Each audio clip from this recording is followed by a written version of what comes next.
Hello, friends. Today is Class 32, and our topic is the Envelope Distort Tool. Let's explore how this tool works. Basically, the Envelope Distort Tool is used to creatively design and reshape text, and it can also be applied to shapes and images. First, write your text and select it. Then go to the Object menu, scroll down to Envelope Distort, and choose Make with Warp. When you click Make with Warp, a Warp Options panel will appear.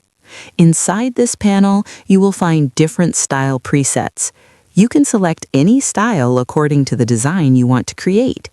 You can also adjust the horizontal or vertical orientation depending on your layout needs. Additionally, the distortion settings allow you to increase or decrease the bending effect, so you can easily make the design more curved, stretched, or compressed based on your creative requirement. This is how the Envelope Distort tool helps you quickly transform simple text into attractive design elements.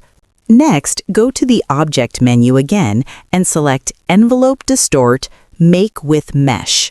Once selected, a panel will open and a mesh grid will appear over the text, containing multiple anchor points. In this panel, you can adjust the number of rows and columns to increase or decrease the mesh divisions according to your design needs. After setting the desired values, click OK. Now, select the Direct Selection tool, choose any mesh point, and you can move the points freely to reshape and distort the text in any direction, allowing you to create customized and dynamic text designs. Here is a circle.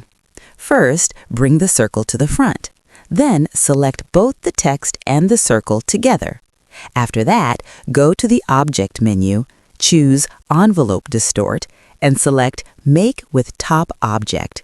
As soon as you apply this option, you will see that the text automatically adjusts and fits according to the shape of the circle, allowing you to create shape-based text designs easily.